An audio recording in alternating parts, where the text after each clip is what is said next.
So this is from a guy named, I don't know how to pronounce his first name, Benjamin Applebaum. So he's a writer. He wrote a book called The Economist's Hour. There it is, The Economist's Hour. And this has to do with the meatpacking plants right now. Because right now, there's a big problem with the meatpacking plants and the ranchers or the farmers. They feel like they're being exploited by the meatpacking plants, which are a monopoly. Here we go. I'm going to read this to you. This is from his book, The Economist's Hour, and just enjoy. I'm going to read you 3 paragraphs real fast. He says, in the early 20th century, the Great Chicago Stockyard, 320 acres of cows in the middle of a crowded city, was home to 5 of the nation's largest meatpacking firms, and they were blissfully unaware of Stigler's dictum that collusion was all but impossible. They underpaid suppliers, they overcharged customers, until in 1920, the government brought them to heel under the Sherman Act. And for the next 6 decades, 60 years, through the 1970s, the 5 largest cattle-killing companies provided no more than 25% of the nation's beef. So they didn't allow any one meat company to provide more than 25% of the nation's beef. That chapter ended June 24th, 1981, when William French Smith, Ronald Reagan's longtime personal attorney and the nation's new attorney general, walked up to the Washington podium and declared the federal government planned to get out of the way of corporate concentration. Quote, we must recognize that bigness in business does not necessarily mean badness, and that success should not automatically be suspect, said Smith, whose expensive suits and carefully combed white hair spoke of his former life as a corporate lawyer. So here's the final paragraph. In 1982, the Justice Department issued new antitrust guidelines that embraced the tolerant Chicago view of corporate concentration. The meatpackers accepted the invitation. The agribusiness giant Cargill agreed to buy 3 Midwestern meatpacking plants from an agricultural cooperative. When the rival meatpacker Kenneth Montfort sued to block the deal, the Justice Department rushed to Cargill's defense, describing the merger as good for the economy. The Supreme Court agreed, and for good measure, limited challenges of future mergers.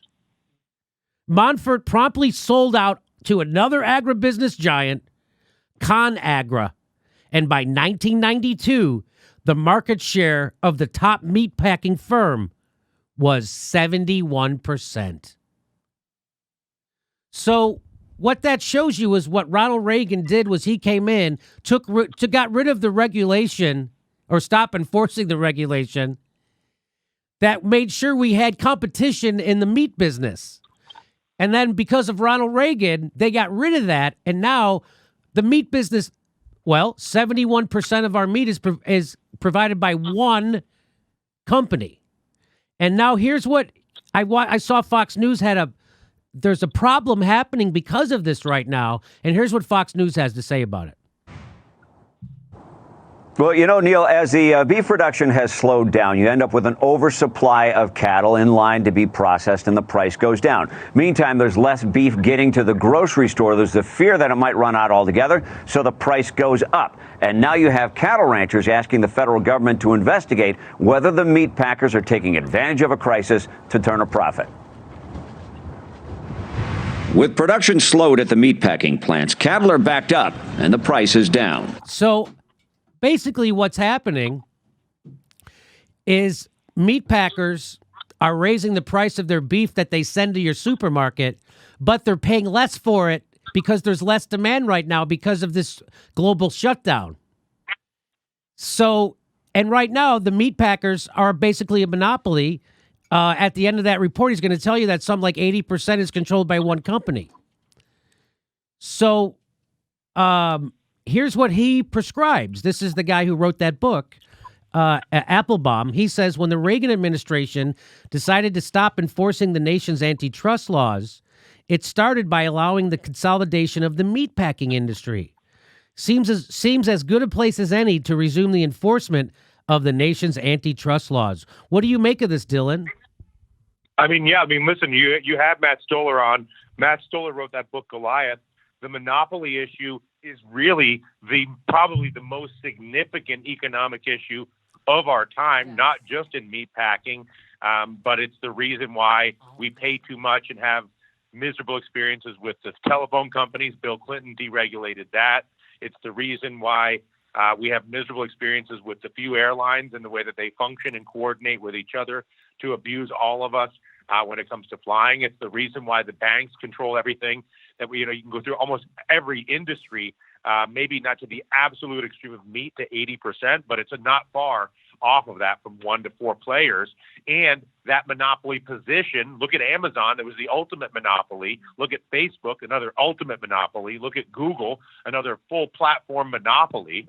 And all these monopolies, because there are so few of them and because they have so much wealth and so much power, are at the very foundation of the hammerlock on the control of the politicians that we were just describing.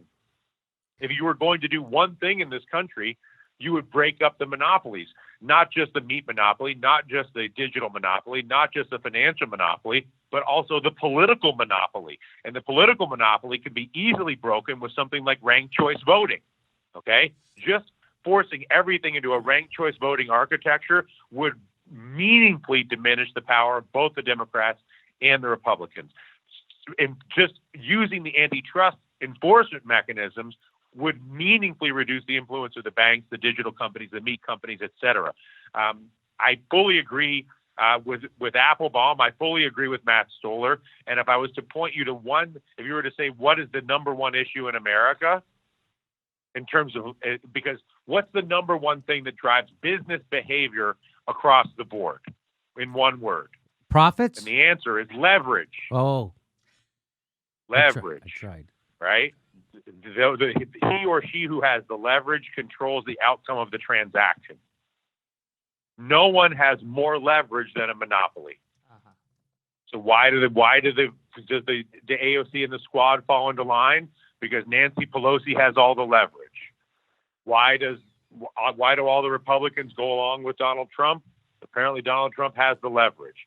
Whatever, I could put it in any context, but the problem with monopolies is they create absolute leverage, which then allows the annihilation of entire nation states for the benefit of the monopoly without any ability to resist.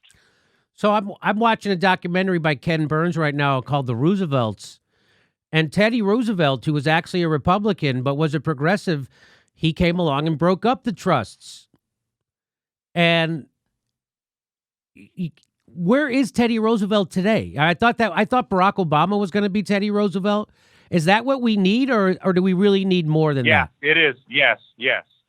You know, our best political case scenario on the back of this virus would be a trust buster. But did you see a single trust buster running for president? The problem with the left is they love monopolies. AOC loves a monopoly.